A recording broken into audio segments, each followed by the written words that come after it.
সবাইকে স্বাগত জানাচ্ছি রেডিয়াম সায়েন্স একাডেমি ময়মনসিংহ কর্তৃক আয়োজিত নতুন আরেকটি ক্লাসে। আমি মাহমুদ হাসান, টিচার ও কোর্স কোঅর্ডিনেটর, জীববিজ্ঞান বিভাগ। আজকে আমরা দেখব জড়কোষ প্রাচীর সম্পর্কে। জড়কোষ প্রাচীর উদ্ভিদ কোষের বাইরের দিকে একটা শক্ত, মজবুত ও জড় প্রকৃতির একটা আবরণ দেখা যায়, তাকে আমরা বলি জড়কোষ প্রাচীর। এই জড়কোষ প্রাচীর উদ্ভিদের ভেতরের সজীব অংশ। তাহলে আমরা এই চিত্রটা দেখি, ভিতরে সাইটোপ্লাজম, কোষীয় অঙ্গাণু দেখা যাইতেছে।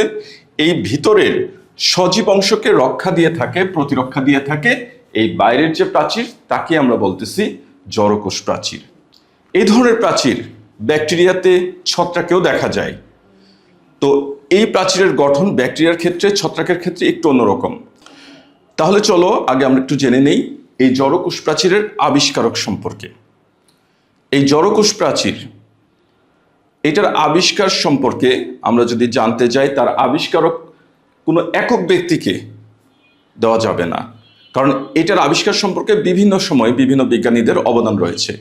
সেই সর্বপ্রথম যিনি কোষ আবিষ্কার করেছেন 1665 সালে বিজ্ঞানী রবার্ট হুক, আমরা তাকেই বলতে পারি। আসলে উনি কিন্তু কোনো সজীব কোষ দেখেন নাই। উনি যে কোষটা দেখেছিলেন, ওই যে মনে আসছে তোমাদের, আমি বলেছিলাম যে ছিপির প্রাচীরের কোষ দেখেছিলেন। উনি আসলে কোনো সজীব অংশ দেখে নেই, উনি শুধুমাত্র প্রাচীরটাই দেখেছেন, যে প্রাচীরটি ছিল জড়কোষ প্রাচীর। 1800 সালের গোড়ার দিকে বিজ্ঞানী র্যাডক্লিফ এটা সম্পর্কে আমাদের আরও বিস্তারিত ধারণা দিয়েছেন।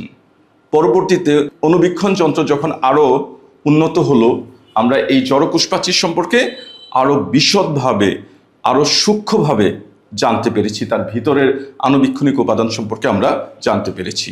তাহলে চলো আমরা এই জড়কোষ প্রাচীরের গঠনটাকে প্রথম স্থূল গঠন, তারপরে সূক্ষ্ম গঠন, আণবিক গঠন, রাসায়নিক গঠন, এই সব হিসাবেই জানার চেষ্টা করব। চলো আমরা জড়কোষ প্রাচীরের স্থূল গঠনটি আগে জানি। স্থূল গঠনের মধ্যে আমরা একদম মধ্যবর্তী স্থানে, জড়কোষ প্রাচীরটার একেবারে মধ্যবর্তী স্থানে যে বিশেষ পর্দা দেখতেছি তাকে বলা হয় মধ্য পর্দা। কোষ বিভাজনের টেলোফেজ দশায় যখন সাইটোপ্লাজম বিভাজন হতে থাকে, তখনই কিন্তু সাইটোপ্লাজমের মাঝখানে এই মধ্য পর্দাটি সৃষ্টি হয়। সাইটোপ্লাজম থেকে আসে বিশেষ পর্দার মতো ফ্র্যাগমোপ্লাস্ট, এবং গলজি বডি থেকে আসে প্যাকটিন জাতীয় ভেসিকল। আমি আবারও বলছি, সাইটোপ্লাজম থেকে আসে বিশেষ পর্দার মতো ফ্র্যাগমোপ্লাস্ট, এবং গলজি বডি থেকে আসে প্যাকটিন জাতীয় ভেসিকল। এই দুয়ে মিলে তৈরি হয় এই মধ্য পর্দাটি। এই মধ্য পর্দার মধ্যে প্যাকটিক অ্যাসিড অধিক পরিমাণ থাকে, হলে অনেকটা জেলির মতো থকথকে প্রকৃতির। লক্ষ্য করে দেখো, এই মধ্য পর্দার দুই পাশে থাকে প্রাথমিক প্রাচীর। এই মধ্য পর্দার দুই পাশে থেকে সে কোষকে দৃঢ়তা প্রদান করে। প্রাথমিক প্রাচীর সেলুলোজ, হেমিসেলুলোজ ও গ্লাইকোপ্রোটিনে নির্মিত এই প্রাথমিক প্রাচীর, যার পুরুত্ব 1 থেকে 3 মাইক্রোমিটার। আমি আবারও বলছি, এই মধ্য পর্দার দুই পাশে খেয়াল করে দেখো, দুই পাশে এই যে কালো বর্ণের যে দুটা পর্দা দেখতেছি, তাকে বলা হয় প্রাথমিক প্রাচীর। সেলুলোজ হলো পলিস্যাকারাইডের পলিমার, বিশাল বড় পলিমার। এখানে অসংখ্য বিটা-ডি গ্লুকোজ পলিমারাইজড হয়ে এই সেলুলোজের চেইন তৈরি করে। এইরকম সেলুলোজ, হেমিসেলুলোজ। সেলুলোজের মধ্যে কি থাকে? কার্বন থাকে, হাইড্রোজেন থাকে, অক্সিজেন থাকে, অর্থাৎ কার্বোহাইড্রেট যে হোমো কম্পাউন্ড তাই থাকে।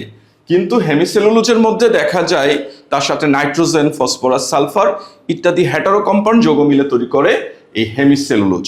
তার সাথে গ্লাইকোপ্রোটিন, অর্থাৎ গ্লাইকোসাইটিক বন্ধনী দ্বারা কার্বোহাইড্রেট আর প্রোটিন যদি যুক্ত থাকে, তাকে আমরা বলি, সেই বিশেষ অণুটাকে বলি গ্লাইকোপ্রোটিন। এই ধরনের সেলুলোজ, হেমিসেলুলোজ ও গ্লাইকোপ্রোটিন দ্বারা নির্মিত হয় এই প্রাথমিক প্রাচীর। এই প্রাথমিক প্রাচীরের পুরুত্ব 1 থেকে 3 মাইক্রোমিটার। সেকেন্ডারি প্রাচীর লক্ষ্য করে দেখো, এই প্রাথমিক প্রাচীরের দুই পাশে দেখো আরো দুইটি, এই যে আমি সবুজ বর্ণের পর্দা দিয়ে রেখেছি, আরো দুই পাশে দুইটি আবরণ দেখতেছি, তাকে আমরা বলতেছি সেকেন্ডারি প্রাচীর। ইহা সেলুলোজ ও লিগনিনে তৈরি। আমি আবারও বলছি, প্রাথমিক প্রাচীরের দুই পাশে থাকে সেকেন্ডারি প্রাচীর, যা সেলুলোজ ও লিগনিনে তৈরি। এই প্রাচীরটি একটু বেশি পুরু, যার পুরুত্ব হলো 5 থেকে 10 মাইক্রোমিটার। ইহা খুবই ধীর প্রকৃতির এবং কোষকে ভিতরে যান্ত্রিক ধীরতা প্রদান করে। এবার একটা বিশেষ জিনিস খেয়াল করো, আমরা কিছু কিছু স্থানে দেখতেছি শুধুমাত্র মধ্য পর্দাটা থাকে, এখানে প্রাথমিক প্রাচীরও থাকে না, সেকেন্ডারি প্রাচীরও থাকে না। এই অঞ্চলটাকে আমরা বলতেছি কূপ অঞ্চল। আর কূপ যদি জোড়ায় জোড়ায় দুই পাশেই থাকে, তখন তাকে আমরা বলি কূপ জোড়। লক্ষ্য করে দেখো, কোথাও কোথাও শুধুমাত্র কূপ ছিল, একটা মাত্র কূপ ছিল, কিন্তু বিপরীতে কোনো তার জোড়া নাই, তাকে আমরা কূপ জোড় বলতে পারবো না। যদি দুই পাশেই থাকে, তখন তাকে আমরা বলি কূপ জোড় বা পিট পেয়ার। এখানে সূক্ষ্ম সাইটোপ্লাজমিক ছিদ্র থাকে। এই সাইটোপ্লাজমিক সংযোগ ছিদ্র দিয়েই কোষের ভিতরে কিছু সূক্ষ্ম আণুবীক্ষণিক উপাদান আদান প্রদান হয়। বৈষম্যভেদ্য পর্দা দ্বারা নির্বাচিত কিছু বস্তু এই মাঝখানের প্লাজমা ডেসমাটা দিয়ে পরিবাহিত হতে পারে। তাহলে মাঝখানে যে সূক্ষ্ম সাইটোপ্লাজমিক ছিদ্রগুলো দেখতেছি, এই ছিদ্রগুলোকে বলা হয় প্লাজমা ডেসমাটা, যা কোষের অভ্যন্তরীণ বিভিন্ন পদার্থের চলাচল নিশ্চিত করে। আমরা বৈচিত্র্য রকম কোষপ্রাচীর দেখতে গিয়ে কোনো কোনো ক্ষেত্রে দেখেছি যে এই সেকেন্ডারি প্রাচীরের বাইরে আরেকটি প্রাচীর থাকে, টারশিয়ারি প্রাচীর। কিছু নগ্নবীজী উদ্ভিদ, কিছু ঝাউ জাতীয় উদ্ভিদ, এদের ক্ষেত্রে আমরা এই টারশিয়ারি প্রাচীরের উপস্থিতি পেয়েছি, অর্থাৎ তারা থাকে এই সেকেন্ডারি প্রাচীরেরও বাইরের দিকে, টারশিয়ারি প্রাচীর।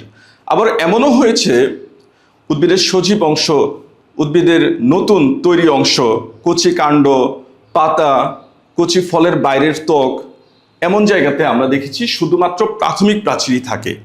মধ্যপর্দার বাইরে শুধুমাত্র প্রাথমিক প্রাচীর থাকে, সেকেন্ডারি প্রাচীর, টারশিয়ারি প্রাচীর এরা সৃষ্টি হয় না, পরবর্তীতে এরা তৈরি হতে থাকে। তাহলে এই ছিল কোষপ্রাচীর সম্পর্কে তার স্থূল গঠন। এবার আমরা এই জড় কোষপ্রাচীরের সূক্ষ্ম ভেতরে আণুবীক্ষণিক গঠন সম্পর্কে জানব। চলো এই অংশটা আমরা একটু ভালো করে খেয়াল করি, এটার গঠন কি প্রকৃতির।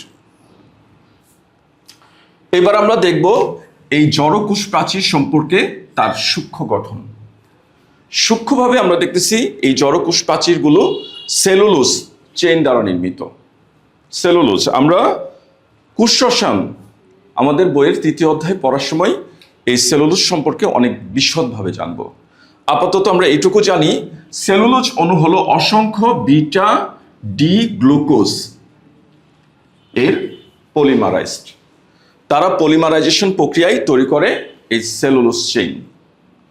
এই সেলুলোজ চেইনগুলোই হলো এই কোষপ্রাচীরের একেবারে সূক্ষ্ম গঠনে।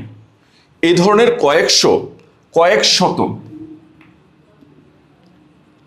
সেলুলোজ চেইন, এখানে কয়েক শত সেলুলোজ চেইন আমরা দেখি একত্রে মিলে তৈরি করে এই মাইসেলি। এই মাইসেলিকে বলা হয় জড় কোষপ্রাচীরের গাঠনিক ও কার্যকরী একক, সূক্ষ্ম একক। এটা ট্রান্সপারেন্ট বা স্বচ্ছ প্রকৃতির, এই জন্য তাকে আমরা বলি ক্রিস্টাল মাইসেলি। এই ধরনের প্রায় 20টি ক্রিস্টাল মাইসেলি মিলে তৈরি করে মাইক্রোফাইব্রিল। আর এই ধরনের মাইক্রোফাইব্রিল প্রায় 250টি, দেখো এই ধরনের আমরা দেখতেছি প্রায় 250টি মাইক্রোফাইব্রিল নির্গত হয়েছে। এই 250টি মাইক্রোফাইব্রিল মিলে তৈরি করে ম্যাক্রোফাইব্রিল। এই ম্যাক্রোফাইব্রিল হলো এখানে অপেক্ষাকৃত স্থূল অংশ এবং কয়েক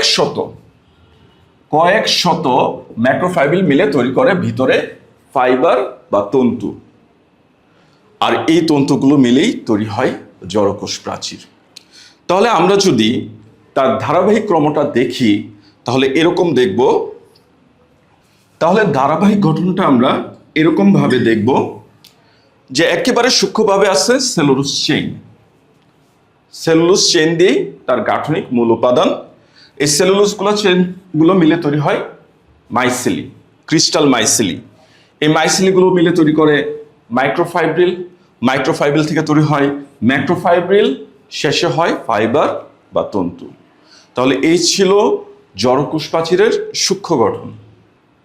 রাসায়নিকভাবে এই জড়কোষ প্রাচীরের প্রায় 40% থাকে সেলুলোজ। এই সেলুলোজের সাথে 30% থাকে প্যাকটিন, 20% থাকে হেমিসেলুলোজ এবং 10% থাকে গ্লাইকোপ্রোটিন অণু। তারপরে আমরা দেখতেছি এখানে ব্যাকটেরিয়াতে থাকে লিপিড ও প্রোটিন নির্মিত প্যাপটিডোগ্লাইকনের পলিমার, ছত্রাকে থাকে ছত্রাকীয় কাইটিন এবং এককোষী শৈবাল ডায়াটমের ক্ষেত্রে থাকে সিলিসিক অ্যাসিড। রাসায়নিকভাবে এই সকল উপাদান দিয়ে এই জড়কোষ প্রাচীর প্রস্তুত হয়ে থাকে। এবার আমরা একেবারে শেষ প্রান্তে আমরা জানবো জড়কোষ প্রাচীরের কাজ সম্পর্কে। জড়কোষ প্রাচীর কোষের অভ্যন্তরে প্রতিরক্ষা দান করে। কোষের অভ্যন্তরীণ একটা ধীরতা প্রদানকারী কাঠামো দান করে। কোষের বিভিন্ন উপাদান চলাচল নিশ্চিত করে। ইহা কোষকে একটা নির্দিষ্ট আকৃতি দান করে এবং বহি ও অভ্যন্তরীণ উদ্দীপনা পরিবাহক হিসাবে প্লাজমা ডেসমাটা কাজ করে। তাহলে এই ছিল জড়কোষ প্রাচীর সম্পর্কে গঠন। আশা করি তোমরা বুঝতে পারছো। আমরা পরবর্তীতে এই জড়কোষ প্রাচীরের নিচে থাকে সূক্ষ্ম প্লাজমা মেমব্রেন, এটি আরও বেশি গুরুত্বপূর্ণ, আমরা ওইটা সম্পর্কে জানব। ধন্যবাদ সবাইকে।